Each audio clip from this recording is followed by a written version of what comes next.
Il-paċi magħkom. Puti aħna u niftakru fil-misteru kbir tal-mħabba ta' Alla u fl-interċessjoni ta' Sitna Marija taħt it-titlu sabiħ tal-Madonna ta' Pinu jew nitolbu maħfra l-Alla ta' dnubietna kollha.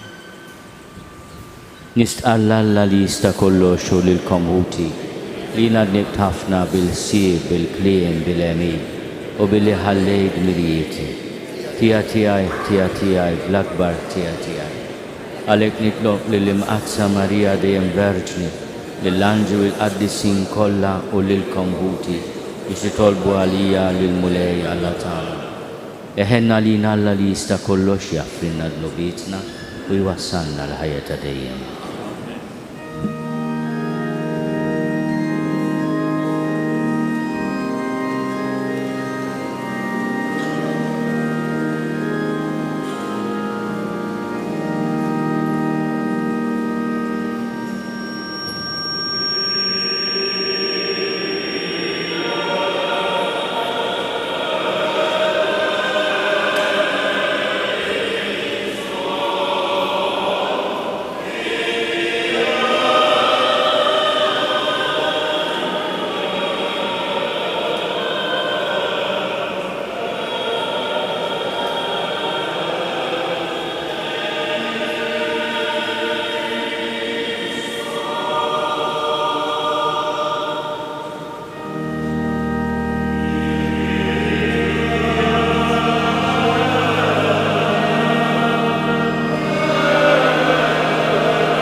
nitolbu.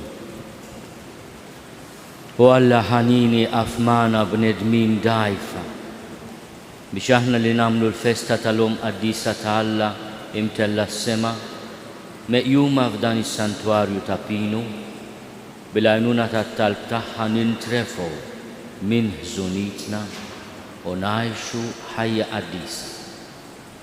Bibnek Ġesu Kristu Sidna li walla u miegħek jgħix u jsaltan fl-imkien mal-Ispirtu Santu għal dejjem ta' dejjem.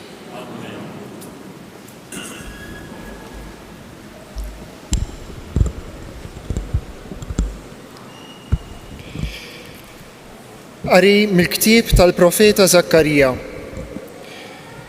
Għajjat bil-ferħ u nfexx filena bint Sion għaliex arani ġej biex nammar f'nofsok oraklu tal-mulej u kotra kbira ta' ġnus jinaqdu dakinhar mal-mulej u huma jkunu l-poplu tiegħi u jiena nammar f'nofsok imbagħad inti taraf li l-mulej tal-eżerċiti batni għandek u l-mulej jieħu l-ġuda bħala semu mill-wirt fl-art imqazza u jerġa' jaħtar lil Ġerusalemm. Żommu skiet quddiem il-mulej, intom il-ħajjin kollha, għax stembaħ mill-amara imqazza tiegħu. Il-kelma tal-mulej. Salm responsorjali. Is-setani għamel miegħi ħwejjeġ kbar. Ruħi tfaħħar il-kobor tal-mulej u l-ispirtu tiegħi jifraħ falla is-Salvatur tiegħi għax hu xeħet għajnejh fuq iċ-ċokon tal-qaddejja tiegħu. Is-setani Iva, min issa l-qudiem kull nisel isejjaħ li ħinja għax is-setani għamel miegħi ħwejjeġ kbar qaddis u l-isem tiegħu. Is-setani għamel il-ħnina tiegħu tinferex f'kull żmien fuq dawk li jibżgħu minnu u wera l-qawwa ta' driegħu xerret lil dawk li huma mkabbra f'qalbhom. Is-setani nizzel is-setana minn fuq it-tron tagħhom u olla li ċkejknin, mela b'kull ġid lil minu bil-ġuħ u l-onja bathom il-barra b'xejn. Is-setani ħaħsieb Iżrael għaddej tiegħu għax ftakar fil-ħnina tiegħu bħalma wiegħed lil missirijietna b'risq Abraham u nislu għal dejjem.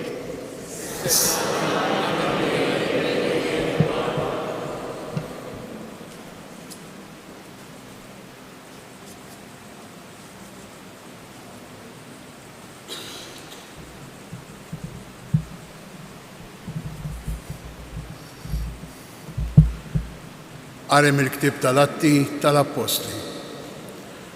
Wara li Ġesu tela s-sema, l-Apostli reġgħu lura dejn Ġerusalemm mill-għolja msejħa taż-Żebbuġ li hi l-bogħod mill-belt daqs il-mixja tas-Sibt, jiġifieri xi nofs mil. X'indaħlu l-belt telgħu fil-kamra ta' fuq tad-dar fejn kienu joqogħdu. Huma kienu Pietru u Ġwanni, Ġagbu u Indri, Filippu u Tomas, Bartilmew u Mattew, Ġagbu bin Alfew u Xmun jgħidulu l-imħeġġeġ u Ġuda bin Ġagbu. U l-koll qalb waħda kienu jitolbu flimkien ma' xi nisa u ma' Marija Om Ġesu u ma' qrabatu. Il-kelma tal-mulej.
Ħinja int, Verġni Marija, li jemmint li jseħ kull ma bat jgħidlek il-mulej.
Ġesu hija mistiedna għal tieġ.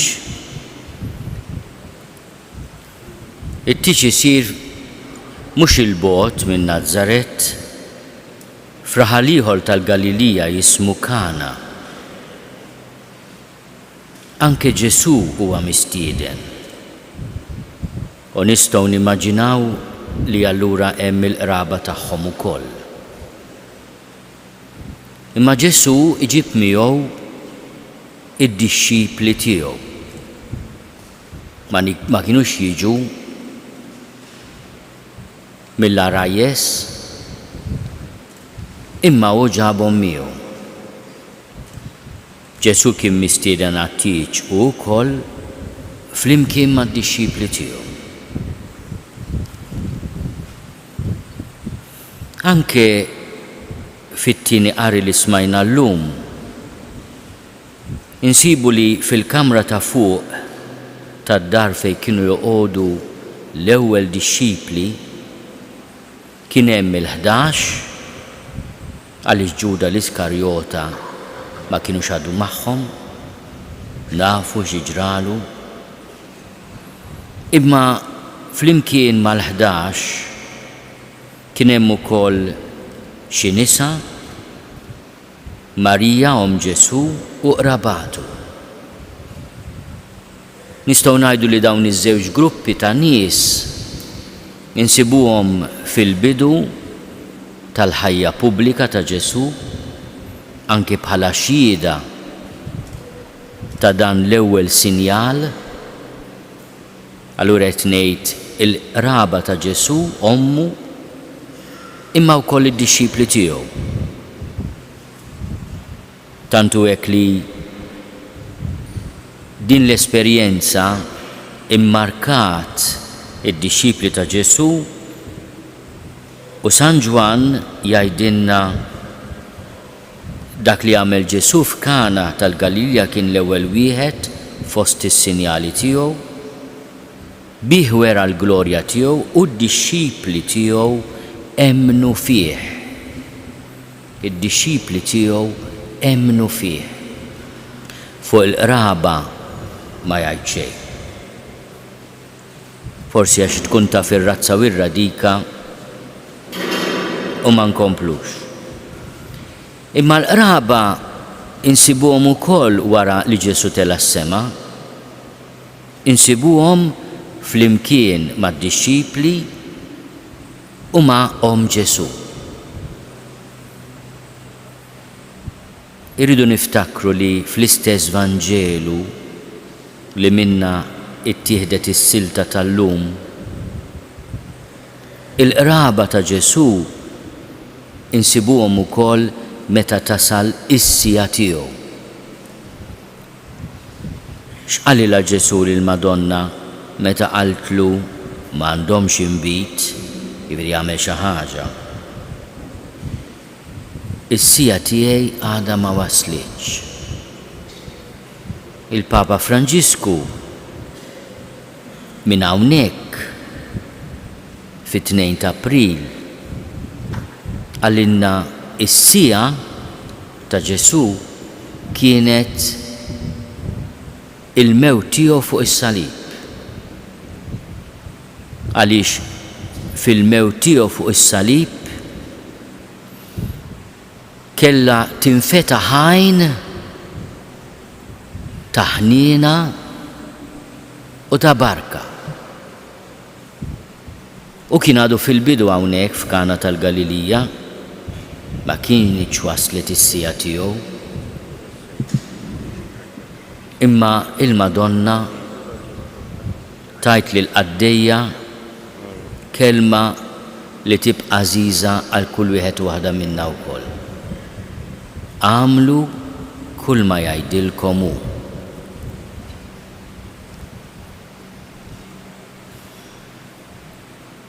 Għaliex qed ngħid kemm importanti ninnutaw li l-qraba ta' Ġesu huma preżenti f'Kana tal-Galilija, huma preżenti wkoll fis-sija tiegħu. Għaliex l-istess Vanġelu ta' San Ġwan jgħidilna li ħdejn is-salib kien hemm ommu u kien hemm oħt ommu. Kien hemm oħt ommu. Alla kien hemm il-qraba tiegħu. Imma meta iħares lejn ommu Ġesu minn fuq is-salib, ma jafdajiex lill-qraba, iħares lejn id-dixxiplu l-maħbub, it-tradizzjoni tgħidilna li huwa l-istess Ġwanni li kiteb il-Vanġelu, u jgħidlu hawn hi ommok. Iħares lejn ommu li kellha tifel wieħed u jgħidilha hawn hu ibnek. U jmut jagħtiha iben ieħor. Imma mhux wieħed mill-qraba, wieħed mid-dixxipli. Id-dixxipli jsiru il-familja il-ġdida ta' Ġesu. Il-Madonna jafda mhux lill-qraba li kienu hemm, imma lid-dixxipli. Imma din hija ħaġa li fakkarna ħafna fiha l-Papa Franġisku minn hawnhekk, minn dan is-santwarju għażiż tal-Madonna ta' Pinu. Meta jgħidilna hekk, kemm huwa importanti fil-Knisja l-imħabba bejn l-aħwa u l-akkoljenza tal-proxmu. Il-mulej dan ifakkarulna fis-sija tas-salib, fl-akkoljenza reċiproka ta' Marija u Ġwanni. Għaliex lil Marija jgħidilha ilqa l-ibnek il-ġdid Ġwanni. Il-Ġwanni jgħidlu dini ommok. Akkoljenza reċiproka, jilqgħu il-xulxin. U hekk jsejjaħ lill-komunità Nisranija ta' kull żmien biex qatt ma twarrab din il-priorità. Dan hu ibnek, dini ommok. Isu jrid jgħid intom mifdija mill-istess demm, intom familja waħda. Allura ilqgħu lil xulxin, ħobbu lil xulxin, ikkuraw il-ġrieħi ta' xulxin mingħajr suspetti, firdiet, lajjiet, seksik u sfiduċja f'xulxin. U l-Papa jgħid għamlu sinodu, jiġifieri imxu flimkien għax Alla hu preżenti fejn issaltan l-imħabba.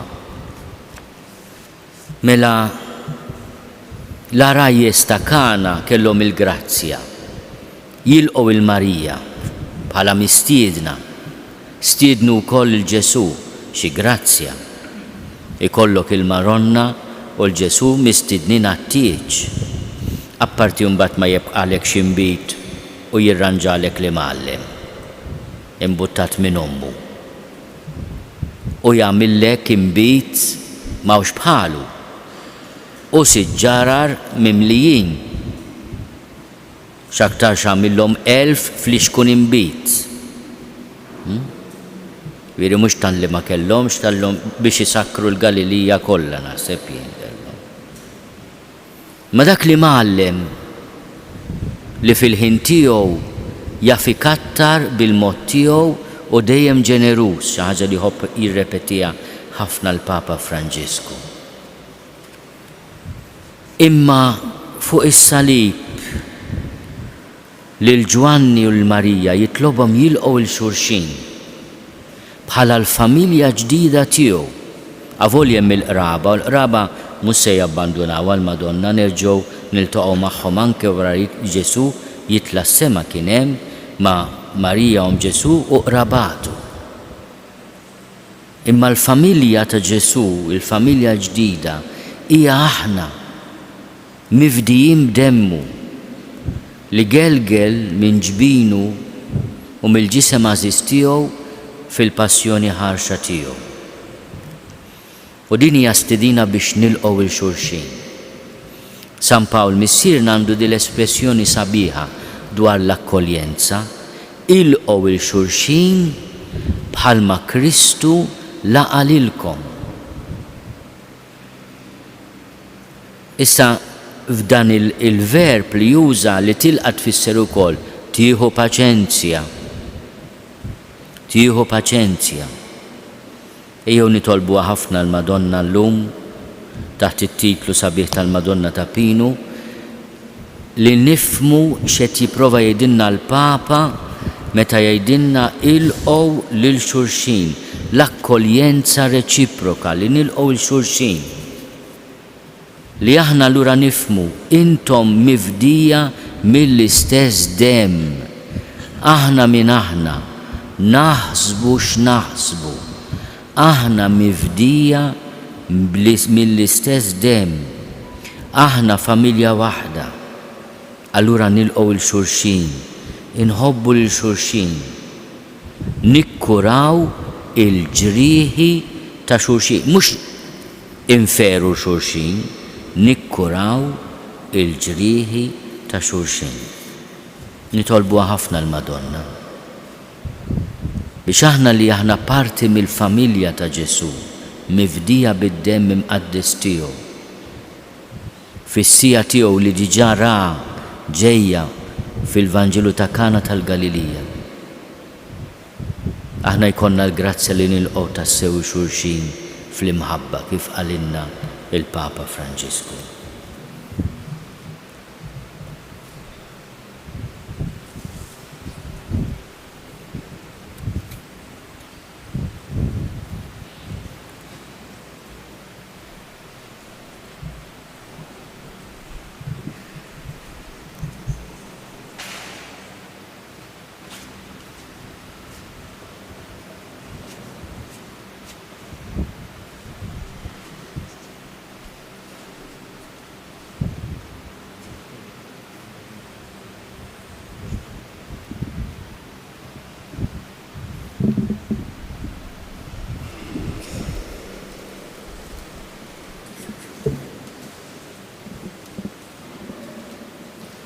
Jina nemmen falla wieħed il-Missier li jista' kollox li ħalaq is-sema u l-art, dak kollu li jidher u dak li ma jidhirx. U f'mulej wieħed Ġesu Kristu iben waħdini ta' Alla, imnissel minn Missier qabel kull żmien. Alla minn Alla, dawl minn dawl, Alla veru minn Alla veru.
Ħuti eżist miġburin faqda ta' mħabba biex nagħtu ġieħ lill-Alla li joġbu jippermetti li Omma Marija ssejjaħ lil Karmela Grima u lil Franġisk Portelli biex jiġu jżuruha f'dan il-post imqaddes u hekk tistieden lilna ntolbuk mulej biex bil-qawwa tat-talb tagħha bħala nagħmlu dejjem irida tiegħek u hekk ikollna sehem magħha fil-glorja tas-sema.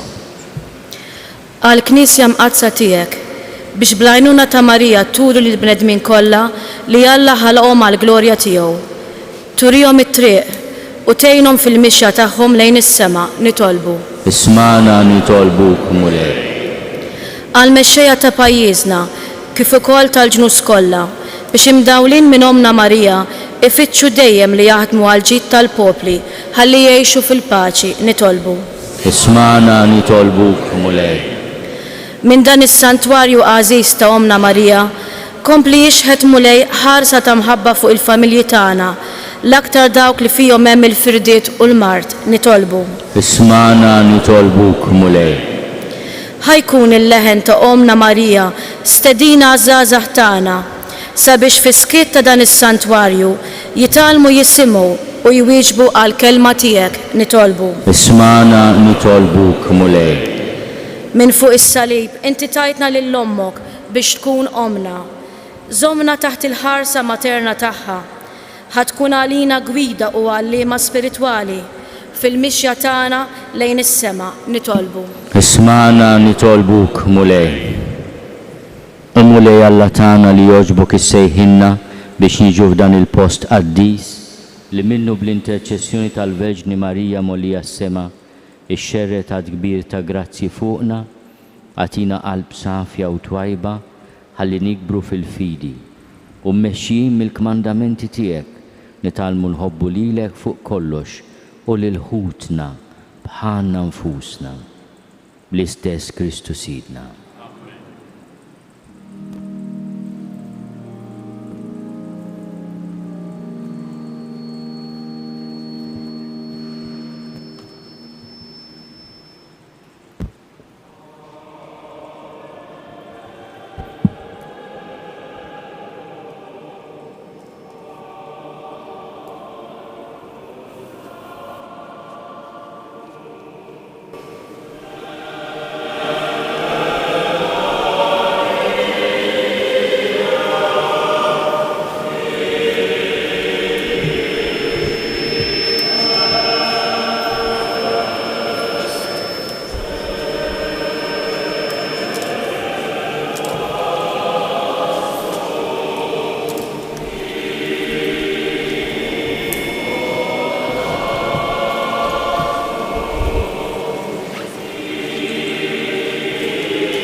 Itolbuħuti biex is-sagrifiċċju tiegħi u tagħkom ikun joġob lill-Alla l-Missier li jista' kollox.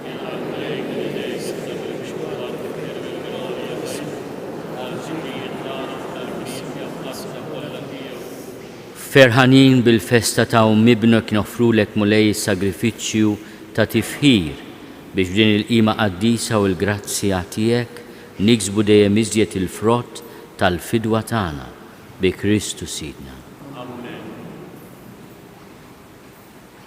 Il-mulej magħkom. Nerfgħu qlubna l fuq. Niżu ħajl il-mulej Alla tagħna. Sewwa u xieraq tas-sew mulej missier qaddis Alla ta' dejjem li tista' kollox. Tajjeb u taġid tas-salvazzjoni tagħna li dejjem u kullimkien inrodulek ħajr u nfaħruk u nberkuk waqt li qegħdin nagħtu ġieħ lill-Verġni Mqazza Marija. Bil-qalb la teba i laqat il-verb tiegħek u soqilha tnislu fil-ġuf tagħha ta' verġni. Tat lid-dinja għal dak li ħalaq kollox u hekk waqfet mal-Knisja fil-bidu tagħha. Ma' ġenb is-salib laqet l-aħħar xewqat tal-imħabba ta' Alla lina biex tħares bħala wlieda l-bnedmin kollha imnislina l-ħajja tas-sema bil-mewt ta' Kristu. Sieħbet it-talb tagħha ma' dak tal-Apostli jew magħhom kienet tistenna l-miġja tal-Ispirtu Mwiet u hekk saret iġbija tal-Knisja titlob. Imtella fil-glorja tas-sema b'imħabba ta' tieħu ħsieb il-Knisja fid-dinja u tħarisha fil-mixi tagħha lejn is-sema sa ma jasal jum il-mulej fis-sebħ kollu tiegħu. Għalhekk flimkien mal-anġlu l-qaddisin kollha intennulek l-innu ta' tifħir u ngħidu bla għeda.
Qaddis tas-sewint mulej inti lajn ta' kull dusija, qaddis għalhekk nitolbuk dawn l-offerti bil-barka tal-Ispirtu tiegħek biex isiru għalina l-ġisem u d-dem ta' Sidna Ġesu Kristu.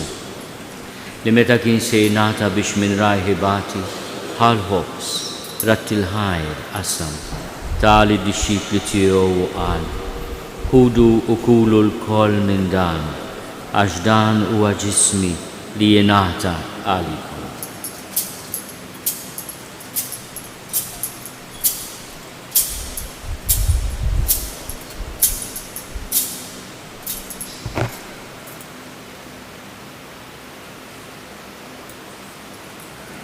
Ekku kol wara l-ikla ħal-kalċi reġerat il-ħajr tal id-disċipli tiegħu u qal: ħudu u jxorbu minnu l-koll, għax dan huwa l-kalċi ta' demmi tal-patt il-ġdid li jibqa' għal dejjem, id-dem li jxerret għalikom u għall-bnedmin kollha għal maħfra ta' dnubiet.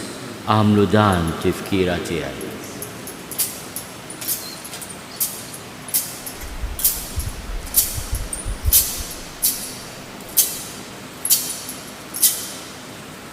Danu l-misteru tal-fidi. Tiegħek mulej inxandu bil-fer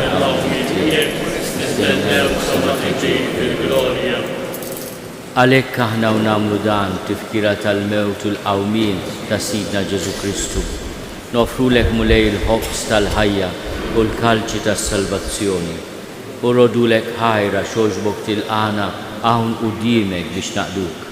U mit-ċokontana nitolbu li l-Ispirtu Santu jaqadna f'ġisem wieħed lilna li nieħdu sem il-ġisem u d-dem ta' Kristu. Ftakar mulej fil-Knisja tiegħek imxerda mad-dinja kollha.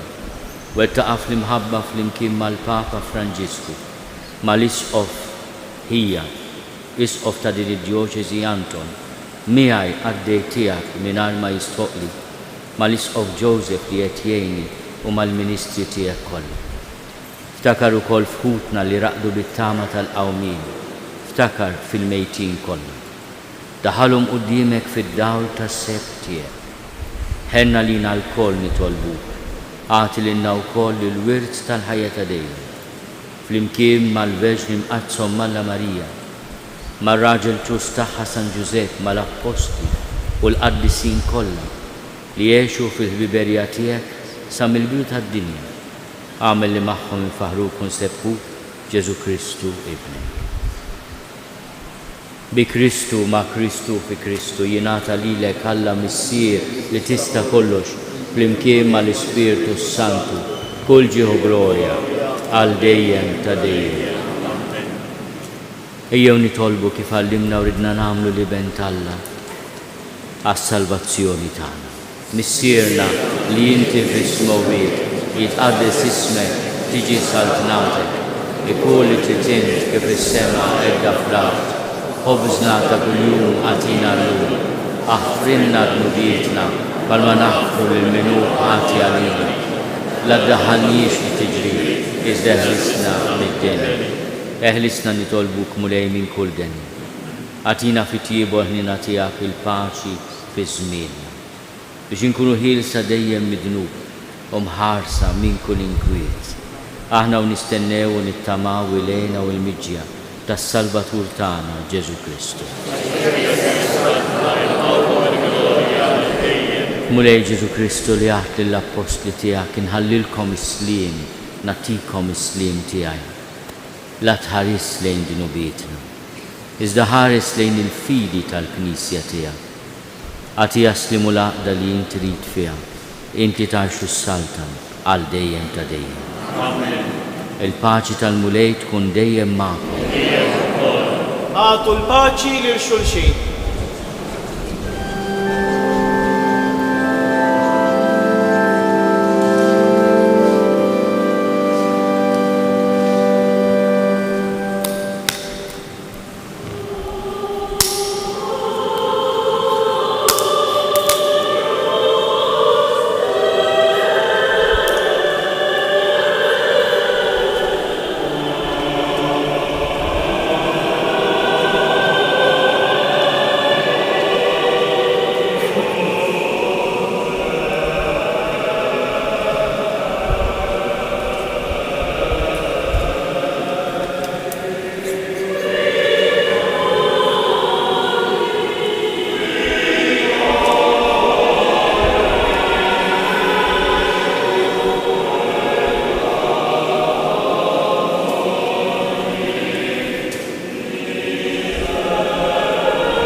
danu l-ħaruf talla, danu li neħid nubiet tad-dinja, ħennin dawk li huma mistiedna l-ikla tal-ħaruf, mulej ma jistgħux li tidħol taħt is-saqaf tiegħi, iżda biss kelma waħda u ruħi tkun ikfel.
tal-btana. Ekk is-sena f'dan iċ-ċentenarju imdawlin anke mill-kliem tal-Papa biex nilqgħu lil xulxin u jkollna komunità li dejjem akkoljenti u tilqa' għamilna ġest ċkejken fejn qegħdin nofru lill-missjonarju Għawċi Dun Anton Grek li qed jiċċelebra wkoll 25 sena mill-ordinazzjoni saċerdotali tiegħu 25 sena missjonarju ġewwa l-Gwatemala. U fil-bidu ħsibna għedna niġbru nżommu n-numru 25 u nagħtuh 25 forn biex iqassamhom il-25 familja ġewwa l-Gwatemala. Grazzi għal ġenerożità kbira ta' dan il-poplu ġbarna 105. Mhux 25, 105.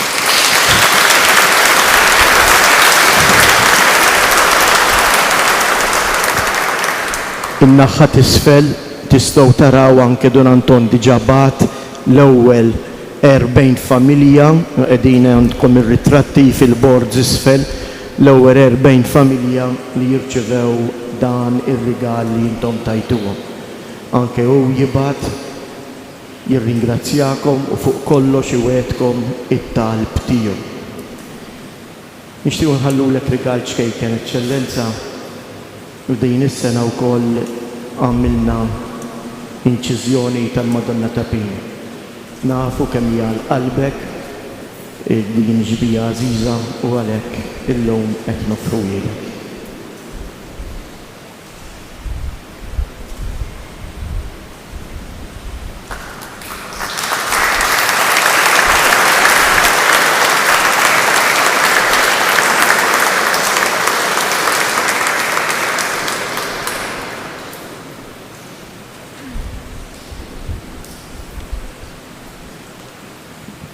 Sa Monsignor Sqof fisimna sejjer jidħol fil-kappella f'riġlejn Omna Marija u jagħmel dak li Omna Marija talbet lil Karnigrima billi flimkien miegħu aħna ngħidu it-tliet Ava Marijiet imbagħad jagħtina il-barka tiegħu.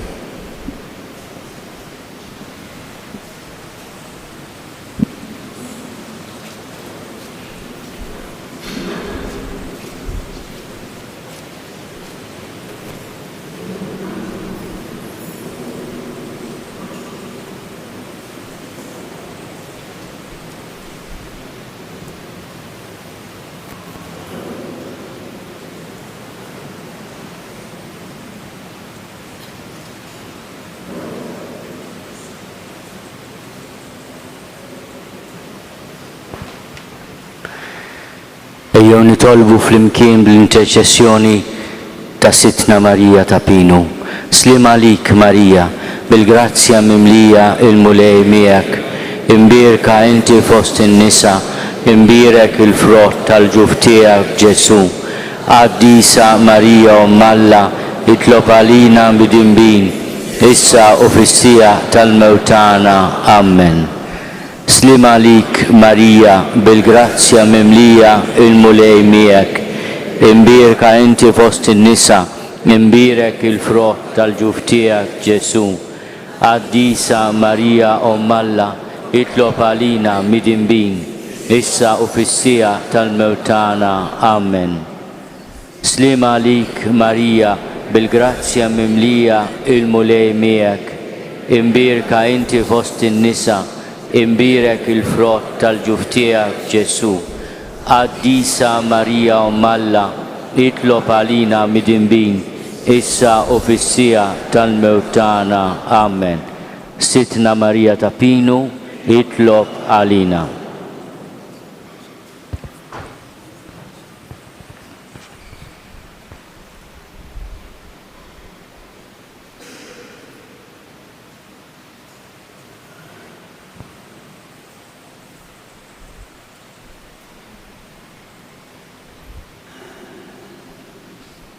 Il-mulej ma'kom. Ikun imbierek isem il-mulej. Lajnuna tagħna f'isem il-mulej. Iberikkom Alla li jista' kollox, il-Missier, l-Iben u l-Ispirtu Santu. Morru fil-paċi ta' Kristu.